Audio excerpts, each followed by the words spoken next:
పొద్దుకుపోయిన తర్వాత ఎస్ఐ గారు friend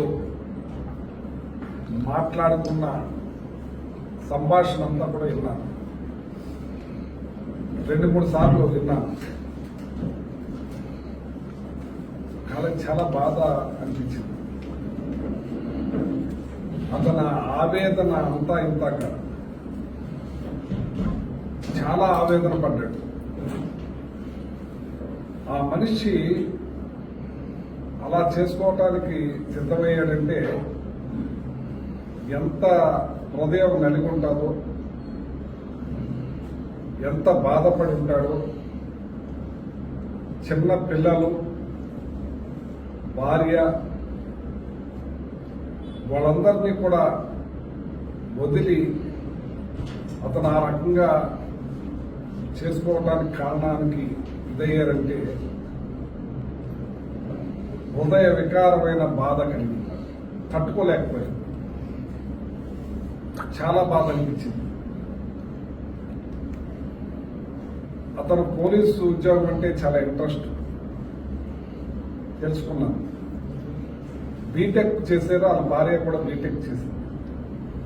software ఇంజనీర్కి వెళ్ళవలసింది వెళ్లకుండా ఆయన ఎస్ఐగా బాధ్యతలు తీసుకుని ఎస్ఐగా పనిచేయాలి, సర్వీస్ చేయాలనే తపనతో ఉండే వ్యక్తిలాగా అనిపించాడు. అతను ఒక బీసీ కుటుంబంలో పుట్టి పోలీసు అవ్వాలని ఎన్నుకున్న విధానం, ఆయన తీసుకున్న ఇప్పుడు నిర్ణయం చూస్తుంటే విధానం చాలా బాధ అనిపించింది. తట్టుకోలేకపోయింది. అయితే దీనంతటికీ కారణం, మూలం ఒక గేదెలు ఫామ్ పెట్టుకున్నారు.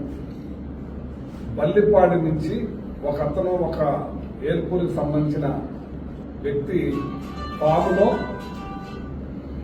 ఏల్పూరికి సంబంధించిన ఫామ్లో వాళ్ళ ఫామ్ లీజుకు తీసుకుని అక్కడ ఫామ్ పెట్టుకున్నారు.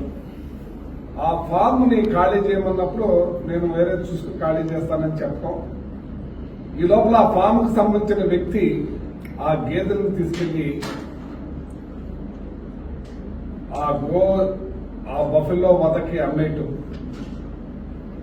అది రికవరీ కాకపోవటం వల్ల ఈ సమస్య అంతా కూడా ఉత్పన్నమైంది. ఆ గేదెలు దొరుకుంటే అసలు ఈ గొడవే ఉండేది కాదు. అతను డ్యూటీ చేసుకునేవాడు, అతను మంచి జరిగేది. కానీ ఆ గేదెలు ముసుగులో సెటిల్మెంట్లు జరిగి ఇప్పుడున్న ఎమ్మెల్యే గారు తాలూకా వాళ్ళు సెటిల్మెంట్లు చేసుకుని ఆ సెటిల్మెంట్ అమౌంట్ కూడా తీసుకుని వైరల్ అయింది. ఆ వీడియో చూడండి. ఆ వీడియోలో ఆ అమౌంట్ ని తీసుకురావటం, ఇవ్వటం, మరి గేదెలు రెండింటికి అంత అమౌంట్ కాదు కాబట్టి ఇంకొక అమౌంట్ కూడా ఏలుకూరికి ఏదో ఇవ్వాల్సిన అమౌంట్ కూడా ఈ సెటిల్మెంట్ అవటం,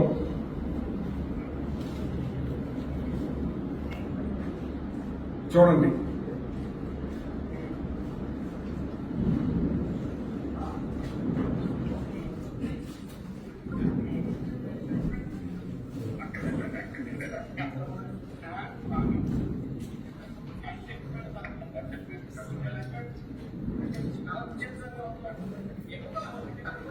ఇక్కడ ఉన్న వ్యక్తులు ఎవరు? ఒక అతను అంజిబాబు, ఇంకొక అతను ఎవరు డిపార్ట్మెంట్ కి సంబంధించి ఎవరు? సంగీత. ఎవరైనా సంగీత అంటే ఏఎస్ఐ. ఇప్పుడు ఈ ఆఫీస్ ఎవరిది? ఎక్కడ ఆఫీస్ ఇది? Rural CA office. ఇక్కడ ఎస్ఐ కనపడ్డారా? ఎస్ఐ లేడు. మరి సస్పెండ్ అయింది ఎవరు? ఎస్ఐ అంజిబాబు. అక్కడ ఉన్న ఇంకొక అతను ఉన్నాడు, డబ్బులు లెక్కట్టమన్న అతను, నడిపిస్తున్న వ్యక్తి, సిఏ ఆఫీస్ కి సంబంధించిన రైటరేనా మరి అతను సస్పెండ్ కాలే. చాలా ఇందులో చాలా మిస్టరీ ఉంది, రాజకీయ కోణం కూడా ఉంది. ఇలాంటి గతంలో ఇప్పుడు కూడా ఎన్నడూ కూడా జరగలేదు. ఎవరు వాళ్ళ స్టేషన్ నడిపించుకునే పద్ధతిలో ఉండేది. ఎవరన్నా గొడవ వస్తే ఏదైనా సరి చేసి పంపించమంటాం. తర్వాత ఆ ఎస్ఐ సంభాషణ హృదయ బాధం, హృదయ విధాకారం, అది ఒకసారి మీరు వినాలి. ఇది చాలా ఇది చిన్నగా తీసుకోకూడదు. ఇది అన్నీ కూడా తలుపులోనే జరుగుతున్నాయి. ఇట్లన్నింటికి కారణం ఆ లేహం. ఇక్కడ ఎమ్మెల్యే అసమర్థత, ఇక్కడ ఎమ్మెల్యే అసమర్థుడు, అన్నింటిలోనూ కూడా ఇన్వాల్వ్ అయిపోతున్నాడు. ప్రతిదీ డబ్బు డబ్బు డబ్బు. ఇంకా ఏమి పట్టనట్టుగా ఉంది. నియోజకవర్గాన్ని గాలి వదిలేశారు ఆయన. ఇక్కడ ఉన్నాడో లేదో తెలియదు. ఏ ఊరు వెళ్ళడు, ఏ ఊరు కూడా కలవడం, ఏ ఊరు తిరగడం. పూర్తిగా ఈ రోజు చూడండి.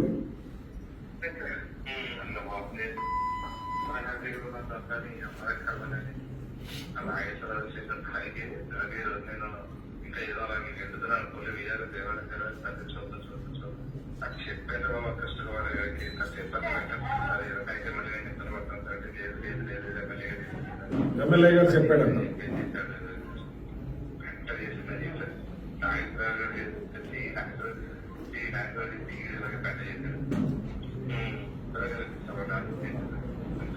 ఎవరిద్దరు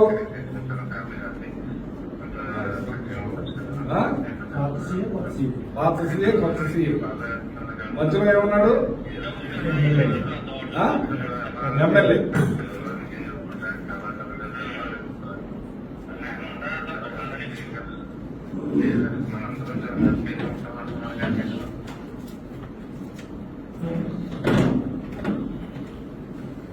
చూసారు కదా,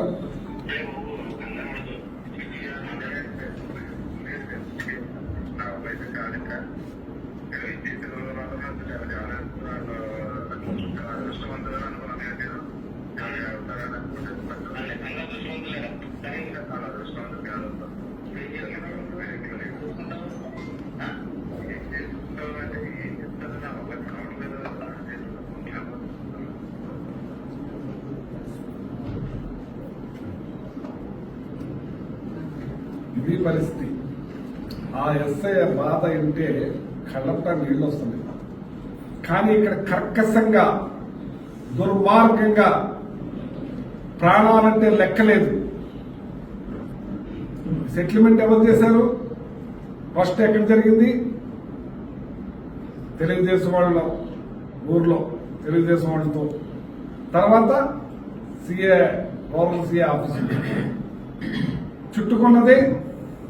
ఇతను చేసుంటే ఆ పశ్చాత్తాప పడడం, వాళ్ళతో పని చేసుకునే పరిస్థితి ఉండదు.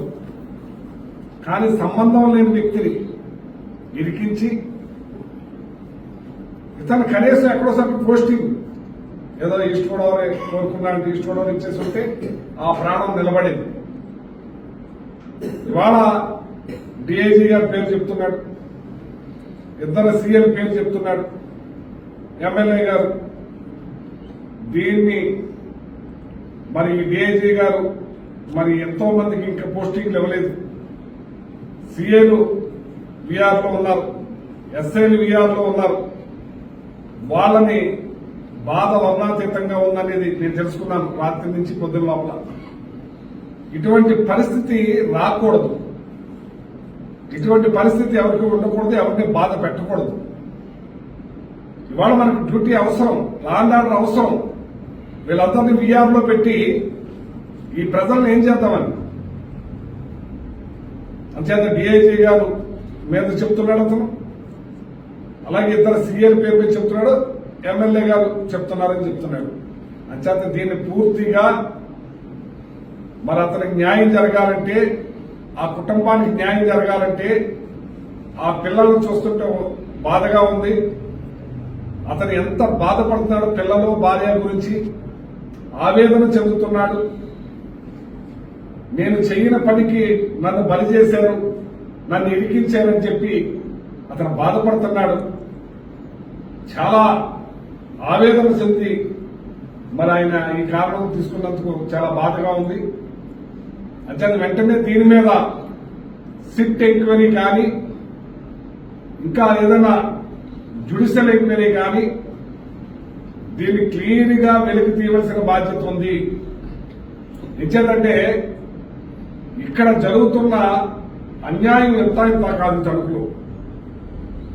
అదే కనుక ఆ గేదెలు ఏదైతే రికవరీ అయిపోతే ఇతను చనిపోయే అవకాశం ఉండేది కాదు. ఆ గేదెలు రికవరీ అవ్వలేదు కాబట్టి ఈ ఎస్ఐ చనిపోవడానికి కారణమైంది. ఆ గేదెలు రికవరీ అయి ఉంటే అమౌంట్ గొడవ వచ్చేది కాదు. అమౌంట్ గొడవ వచ్చిన వల్లనే దీన్ని రకరకాలుగా మరి ఎవరెవరికి చేరినాయో ఎవరెవరికి వెళ్ళియో తర్వాత ఇతను కూడా కొంతమందికి డబ్బులు ఇచ్చుకున్నానంటున్నాడు. వేరే వాళ్ళ ద్వారా నేను తెలుసుకుంటే నాకు తెలియదు సుమా. ఎవరికి డబ్బులు ఇచ్చుకున్నాడో పోస్టింగ్ కోసం తెలియదు. ఇవన్నీ కూడా ఈ లేహం పుట్టు కూడా దీనికి కారణం. ఈ ఎమ్మెల్యే అన్న అతను దాన్ని బంద్ చేపించి దాన్ని మూపిస్తే ఈ గేదెలు దొంగతనాలు ఆగిపోతాయి. ఈ గేదెలు దొంగతనం వల్ల ఇంకెన్ని మంది అధికారులు ప్రాణాలు పోతాయని నాకు భయంగా ఉంది. అధికారులు నలిగిపోతున్నారు, అధికారుల్ని బలవంతంగా చేపిస్తున్నారు, అధికారులు ప్రాణాలు పోతానికి ఈ రాజకీయ నాయకులు కారణమవుతున్నారు. దానంతటికీ కారణం లేకపోవడం. మీకేంటి ఇంట్రెస్ట్? మీకు అందులో మీ స్వార్థం లేకపోతే మీకు ఈ రకంగా ఈ అన్యాయాలు జరుగుతుంటే చూస్తూ మీరు పైశాచిక ఆనందం పొందుతున్నారు, డబ్బులు పొందాలని చూస్తున్నారు. ఇది ఇమీడియట్లీ తణుకు సంస్కృతిని కాదు. ఇది ప్రశాంతమైన తణుకుని ఈ రకంగా పాడు చేస్తున్నాడు ఈ ఎమ్మెల్యే. ఈ ఎమ్మెల్యే మీద వెంటనే మరి ఇటువంటి ఆపకపోతే ఈ ఎంక్వైరీ చేసి దోషుల్ని కఠినంగా శిక్షించాలి. ఎంత పెద్దవారైనా సరే అంచేత ఎంక్వైరీ ఖచ్చితంగా జరగాలని చెప్పి నేను కోరుతున్నాను. ఆ కుటుంబం తలుచుకుంటుంటేనే బాధేస్తుంది. రాత్రంతా నిద్రపోలేదు. చాలా బాధ అనిపించింది అతను మాటలకి నీదప్పుడు. అతని ఫ్రెండ్ వాదాలుస్తూ ఇతనికి నేను ఉండలేనంటూ ఎందుకు ఇబ్బందులు పెడుతున్నారని చెప్పి నేను కోరుతా ఉన్నాను. ఎవరి బతుకులు వాళ్ళు బతకనివ్వండి, ఎవరి పనులు వాళ్ళు చేయనివ్వండి. వాళ్ళ పనులు వాళ్ళు చేయనిస్తే ఈ గొడవ ఉండేది కాదు. ఈ సెటిల్మెంట్లు చేయమని చెప్పింది, ప్రోత్సహించింది రాజకీయంగా. అందులో రాజకీయ ప్రమేయం కనపడుతుంది అక్కడ. అంచేత వెంటనే దీని మీద ఎంక్వైరీ చేయాలి. ఆ ఎంక్వైరీ మరి షిఫ్ట్ అయినా జ్యుడిషియల్ ఎంక్వైరీ అయినా ఇంకా వేరేదైనా పెద్ద ఎంక్వైరీ చేసి దీన్ని ఎంతటి పెద్ద మార్పునైనా సరే వెలికి తీసి మరొక అధికారి ఇలాంటి పని చేయకుండా ఇలా బలి కాకుండా ఉండే విధంగా చూడాలని చెప్పి నేను కోరుతున్నాను, డిమాండ్ చేస్తున్నాను వైఎస్ఆర్సీపీ పార్టీ తరఫున.